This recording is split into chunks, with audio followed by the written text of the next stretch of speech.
kallattiumaan Google Chrome keenya eeggibanne booddee bakka search jedhu kanarratti dvprogram.state.gov kan jedhu kana website kana ilaala. dvprogram.state.gov kan jedhu sanarratti cuqaasna. Websitein jalqabarra jiru Electronic Diversity Visa Program jedhee kan jalqabarra nuuf fidu kuni bakka itti guunnu sanadha waan ta'eef sirratti cuqaasna. Yeroo achirratti cuqaasnu kallattiidhaan fuula kana fakkaatu nuuf fida. Fuula kana fakkaatu kan isiniif hin finne akkuma kaleessa isiniif jedhee sarara tuqaa sadii kaga jallarra jiru kana yookiin immoo Androidiin gararraatti kan qabu sana isa bantu. Yoo instructionii dubbisuu barbaaddan kallattiidhaan instructionii isaa dubbisuu dandeessu. Yoo fakkeenya suuraa kamtu fudhatamaa kamtu fudhatamne kan jiru ilaaluu barbaaddan fakkeenyota garaagaraa kan dhaabbatichi agarsiisu ilaaluu dandeessu. Yoo kallattiimaan waan qopheeffanneerraa amma kallattiimaan guutuu barbaanneettan immoo batanii magariisa kana cuqaasuudhaan kallattumaan gara unka sana guutuutti dabarra jechuudha. Yeroo gara sanatti deemnu jalqabarratti maal nu fida? Wantoota asirratti nu agarsiisu kana yookiin akka securitytti waan fide kana irra deebii guutii jedhee nu agarsiisa. Kanaaf asirratti hin guuta. Y4X kaapitaaliin barraa'uu qaba. Yoo smooliin jiraate smooliimaan ta'uu qaba. Eeggii kana barreessinee booddee waan as keessatti arginu kana booksii kana keessatti guunna. Isaa booda submit kan jedhu kana cuqaasna. Kallattumaan gara unka sanaatti nu geesseera jechuudha. Unka kanarratti paartii 1 paartii 2 qaba. Paartii 1 irratti kan nu guutamu kan informationii keenya guutummaa isaa wanta nu gaafatu guunnaa asirratti jechuudha. Tokko tokkoon sin agarsiisa.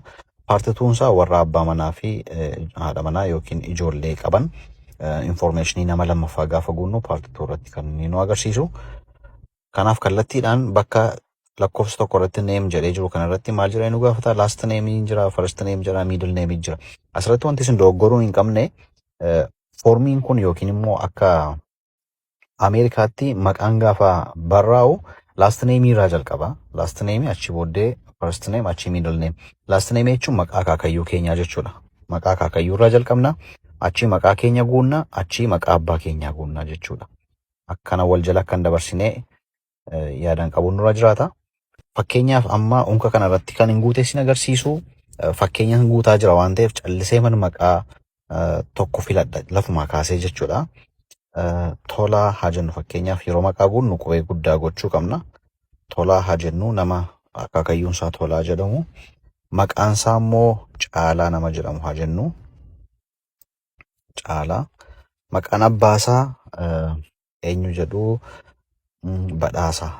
Namichi kuni Caalaa Badhaasaa Tolaa jedhama jechuudha fakkeenyaaf. Yoo akka biyya keenyaatti waamna ta'e maqaan keessan gidduurra jira, maqaan abbaa gajjallaa jira, maqaan akaakayyuu gararraarra jira jechuudha. Isa kana yaadan qabachuu qabdu.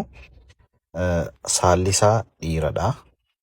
Caalaa jedhee shamarreen jiru waan ta'eef saalli isaa dhiiradha. Warra shamarranii fiimeelii filattu. Birthday isaa akkuma viidiyoo paartii jalqabarratti agarre sanarratti namichi kuni ji'a maalii keessa dhalate? Juun keessa dhalate ji'a 6ffaa jenneerra. Guyyaan isaa gaafa 2 jennee sila konvertii godhanneerra. Barri isaa 1998. Isa kamiin guunna jechuudha? Isa konvertii goone kan Girigooriyaanitti nuu deebi'e sana guunna malee lakkoofsa Itoophiyaa guunna miti jechuudha asirratti bara dhalootaa keenya. Afuraffaarra kan jiru magaalaa keessatti dhalanne nu gaafachaa jira. Magaalaa keessatti dhalanne fakkeenyaaf namni Shaashamanneetti dhalate Shaashamannee jedhee guuta. Namni Naqamteetti dhalate Naqamtee jedhee guuta. Namni Finfinneetti dhalate Finfinnee jedhee guuta. Namni fakkeenyaaf Nagellee keessatti dhalate magaalaa keessatti dhalattan sana guutu jechuudha. Fakkeenyaaf kan namicha kana Naqamtee jedheen guuta. Ani fakkeenyuma fudhachaa jira waan ta'eef jechuudha. Naqamtee jedheera. Itti aansee kan jiru biyya keessatti dhalattedha. Biyya keessatti dhalatte egaa Itoophiyaa jennee as keessa maqaa baay'ee keessaa sarchii goonee jennee Itoophiyaa baafanna jechuudha. Itoophiyaa. Ja'affaarra kan jiru magaalaa biyyoota DV guutuun eeyyamamuuf keessa jirta jedhee jira. Eeyyee jennee madabarasa kana. Itti aansee kan jiru 7ffaarra kan jiru suuraadha. Kallattumaan suuraa asitti guutuu qabnu suuraa sila sirreeffannedha. Gaafa suuraa sirreeffannee ilaallu wanti nun sirriitti yaadaan qabuu qabnu bakka keessatti seevii godhanne sana yaadaan qabneetu ka dhumarratti kiiloo baayitii isaa 240 gaditti gadi buusne sana filannaa jechuudha. Isa filannaa. Ani garuu kan hin gochuu barbaadu maqaa feekiidhaan hojjechaa waan hin jiruuf gaafan jedhu calliseetuma fakkeenya isinitti agarsiisuuf waan hin jedhuuf obboleessi koo kunis guutee waan jiruuf kan isaa fayyadamuurra calliseetuma inni suuraa daawunloodii godhe tokko fayyadama. Fakkeenyaaf suuraa kanan fayyadama. So naa fudhateera suuraa kana naa fudhateera torbaffaa fixeera saddeettaffaarra kan jiru adreesii keenya guutuudha jechuudha. Adreesii keenya gaafa guunnu wantoota warroota optionaalii ta'an dhiisuu dandeenya. Baay'een isaanii wanta nuun biyya keenya keessatti hin qabnedha waan ta'eef warra akka zip koodii fa'aa kuni waan nuun hin qabnedha waan ta'eef dhiisuu dandeenya. Adrees laayin nambartuun kun dhiisuu dandeenya. Garuu namoonni biyya bakkee jirtanii guutuu dandeessu. Fakkeenyaaf namni Ameerikaa keessa taa'ee DV guutuu barbaadu guutuu danda'a jechuudha. Biyya keenyatti garuu waan hin jirree fi dhiisuu dandeenya jechuu barbaadeeni. Kanaaf fakkeenyaaf optional kan jedhu irra daddarbaa. Adrees laayinii kana fakkeenyaaf eessatti dhalatee Naqamtee 04 jedheen qabalee isaa guutaa fi yookiin gandasaa siitii Naqamtumadha. Fakkeenyaan isinii guutaa jira. Isin immoo kan ofii keessanii guutuu dandeessu siitii magaalaa keessa jiraattanii. District kan jedhu kana yookiin state kan jedhu kana Oromiyaa jedheen guutaa. Zip koodii bakka gaafatu kanatti as bira maal jedha no postal code or zip code jedheera waan ta'eef isa cuqaasnaa jechuudha. Ishee kana cuqaasnaa hin qabnu jechuudha. Country bakka jirutti akkuma silaa Itoophiyaa kan jedhu deemnee filannaa. Saglaffaarra kan jiru amma eessa jiraachaa jirtaa waan kan jedhu nu gaafachaa jira. Biyya kam keessa jiraachaa jirta? As keessatti gaafa guunnu wanti nuti yaaduu qabnu namoonni biyya jirtan guutuu qabdu. Biyyatti dhalatan osoo hin taane biyya amma jirtan yoo biyya Arabaa keessa jirtu ta'e biyya Arabaa sana keessumaa fakkeenyaaf amma United Arab Emirates warra jirtan isa guutuu dandeessu, Saudi Arabiyaa guutuu dandeessu, Keeniyaa guutuu dandeessu, Sudaan guutuu dandeessu, biyyoota jirtan sana guutuu dandeessu jechuudha. Biyyoota jirtan guutuu dandeessu. Fakkeenyaaf nama Itoophiyaa jirutu guutaa jira haa jennu. Kanaaf maal goona ammas Itoophiyaa barbaanneetu Itoophiyaa filannaa jechuudha. Achi booda bilbila gaafachaa jira garuu optionaalidha waan jedhuuf optionaalidha inni isna. Optionaalidha waan jedhuuf inni isna yoo barbaadan guutuu dandeessu. Imeelii gaafachaa jira. Imeelii gaafachaa jira asirratti. Asirratti gaa imeelii kan aktiivii ta'e kan itti fayyadamaa jirru guutuu qabna jechuudha. Nu quunnamuu yoo barbaadan dhaabbatni kuni karaa imeelii kana nu quunnamu waan ta'eef guutuu qabna. Fakkeenyaaf caalaa jennee guunne waan ta'eef caalaa badhaasaa kunis imeelii feekiidha waan ta'eef yaaluu isin hin barbaachisu. @gmail.com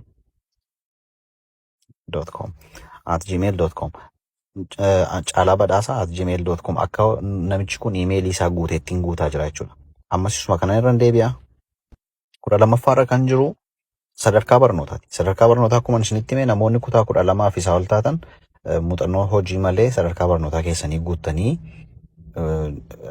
unka kana gashuu dandeessu. Namoonni kutaa 10 xumurtan garuu muuxannoo hojii isin gaafata waan ta'eef kallattiidhaan muuxannoo hojii keessan qopheeffachuu qabdu yoo DV'n isinii ba'e yoo isin gaafatanii jechuudha.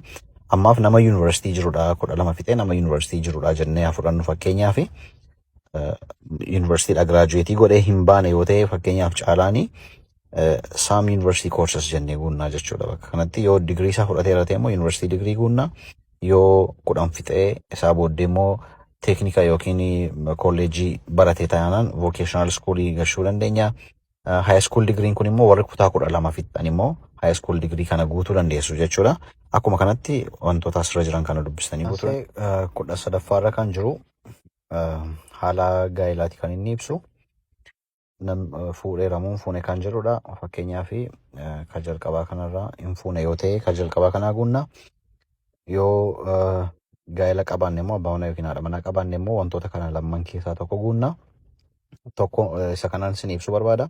Ka lammaffaarra jiru haati manaa koo yookiin abbaa manaan koo lammii biyya Ameerikaa miti yookiin immoo giriin kaardii hin qabdu yookiin hin qabu jennee guunna taanaan kana guunna jechuudha. Fakkeenyaaf keessumaatti namoonni biyya jirtanii wal faana biyya jirtan kana guuttu jechuudha lamman keessaniyyuu yeroo guuttan jechuudha. Yoommoo akka carraa ta'ee haati warraa keessan yookiin abbaa warraa keessan biyya Ameerikaa jiraatee yookiin jiraattee lammii Ameerikaa yookiin immoo giriin kaard holdarii yoo ta'anii isa sadaffaarraa kanadha kan guutamuu qabu. Inni afuraffaarraan yoo walii kaniiru ta'e, inni shanaffaarra jiru kun yoo abbaan manaa yookiin haati manaa jalaa boqotaniiru ta'edha. Inni dhumarra jiru leegaali separated kan jedhu kun namoonni yeroo baay'ee biyya guddatan keessatti seera qabeessaan yeroo isaan adda bahantu jira. So wantooti kun biyya keenya keessatti hin baratamne waan ta'eef isa dhumaa kana dhiisuu dandeessu. Isa kana garuu eeggannaadhaan guutuu qabdu. Yoo wanti sun guuttan fakkeenyaaf haati manaa koo siitizinii Ameerikaati yookiin giriin kaardii qabdii jennee buunne irra taanaan boriftaan hin gaafatamna jechuudha. Kanaaf adda baasuun irra jiraata. Yoo waliin biyyuma Itoophiyaa keessa yookiin biyyoota kan biraa keessa jiraanne immoo isa kana guutuu dandeenya. Lammaffaarra kan jiru amma fakkeenyaaf siingiliidha jedheen anmeeriidiidhaan guutee darba. Eeggiin sana jedhee booddee akkuma afuraffaarra kan jiru kun baay'ina ijoollee nuun qabnuuti. Yoo lama qabaanne lakkoofsa lama guunna. Yoo shan qabaanne lakkoofsa shan guunna. Yoo hin qabnu ta'e zeeroo guunnee dabarraa jechuudha. Fakkeenyaaf siingilii dheera gubbaatti waan ta'eef zeeroo jedheen guuta yookiin anmeeriidiidha dheera waan ta'eef. Amma eeggiin ijoollee zeeroo guutee booddee kaansilentariif koontiniyuu kan jiru gajjallatti argina. Inni gajjallarra jiru kun yoo kaansilentariitti buune waan hanga hammaatti guunne hundumaanuu jalaa haqa. Yoo koontiniyuu jenne immoo peejii itti nu dabarsa. Koontiniyuun jedhaani wanti guute hundumtuu sirrii ta'uu isaa irra deebi'ee ilaala. Tolaa Caalaa Badhaasaa akkuma inni guutetti imeeliidha. Juun 2/1998 Naqamtee Itoophiyaadha. Footograafiin fudhatameera jechaa jira. Adrees laayinii sirriidha. Irra deebitanii ilaallachuu qabdu jechuudha. Wantoota dogoggora qabdan yoo guuttan yoo jiraattan dudduuba deebitanii sirreeffachuu dandeessu carraa sadumaatiif jechuudha. Imeeliin jira. Some university courses asila jennee guunne wanduma isaa anmeeriidiin kunooti ijoollee duwwaa jenneera. Yoo wanti nun asirratti guunne kun dogoggora ta'ee argame go back to part 1 kan jedhu kanatti deebineetu dudduuba deebinee sirreeffannaa jechuudha. Yoo sirriidha ta'e garuu submit kan jedhu kanatti buuna. Submit kan jedhu kanatti buuna. Amma fakkeenyaaf submitiin jedhe successfully Tolaa Caalaa Badhaasaa Tolaa namichi jedhamu kun apply godheera yookiin immoo DV guuteera jechuudha bara kana. DV guuteera. Success naan jedha. Yeroo peejii kana argitan daftanii kana cuftanii keessaa hin baatani.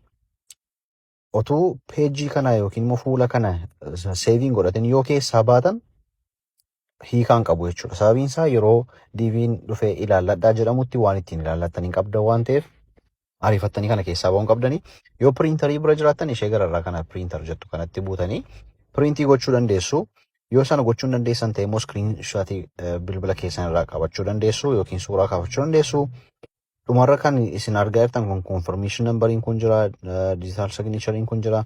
Dhumarra gaafa DV'n deebi'ee dhufu ji'a caamsaa keessa yeroo inni deebi'ee dhufu yookiin gimboot keessa yeroo inni deebi'ee dhufu kooddii confirmation numberii kana guunneeti kan nuyi ilaallachuu dandeenyu. DV'n naa ba'eera moo naan baane kan nu jechiisu kan nuyi ittiin ilaallachuu dandeenyu peejii kana. Kanaaf maaliin godhaa? Screenshaatiin godhaa jechuudha.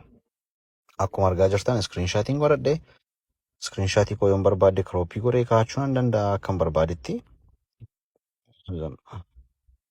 Suuraa keessatti seevii godhadheera. Xumuree jechuudha. Karaa salphaa kana fakkaata. DV guutuuni baay'ee salphaadha. Bilbila keessan irratti guutuu dandeessu. Amma bilbila irratti hojjedhee sin agarsiisaa jira. Fuula kana otuu seeviin godhatiin cuftanii keessaan bayina. Dhumarratti eeggiin kana jedhee booddee namoonni abbaa manaa fi haadha manaa taatanii guutuu barbaadan ijoollee keessanii wajjin guutuu barbaadan fuulli lammaffaa yookiin paartii tuunsaa kanarraa adda waan ta'eef dubbistanii guutuudha. Maqaa ijoollee, bara dhalootaa isaanii, bakka jireenyaa maal sadarkaa barnootaa wantoota akkas akkasiisin gaafata. Isa kana keessa seentanii guutuu dandeessu dubbistanii maqaa ijoollee keessanii, bara dhalootaa isaanii, bakka jireenyaa wantoota akkas akkasiidha kan isin gaafatu. Waanuma dubbistanii guutuu dandeessanidha. Baay'ee salphaadha. Asumaan kan isinitti himuu barbaadu carraa keessan bal'ifachuu dandeessu. Keessumaa abbaan manaa qobaatti maqaa isaa jalqaba irratti guute isaa booddee of jalatti haadha manaa fi ijoollee isaa guutuu danda'a. Haati manaas akkuma kana maqaa ishee jalqaba guutte of jalatti immoo abbaa manaa fi ijoollee guutuu dandeessi. Akkasitiin carraa keessan illee bal'isachuu dandeessu. Carraa gaarii isiniif hawwaa. Yoo akkamitti akka guutamu kan ijoollee wajjin baay'ee isin rakkisa ta'e naa barreessaa. Isas takkaa hojjedheen sin agarsiisa. Carraa gaarii isiniif hawwaa. Nagaan tura.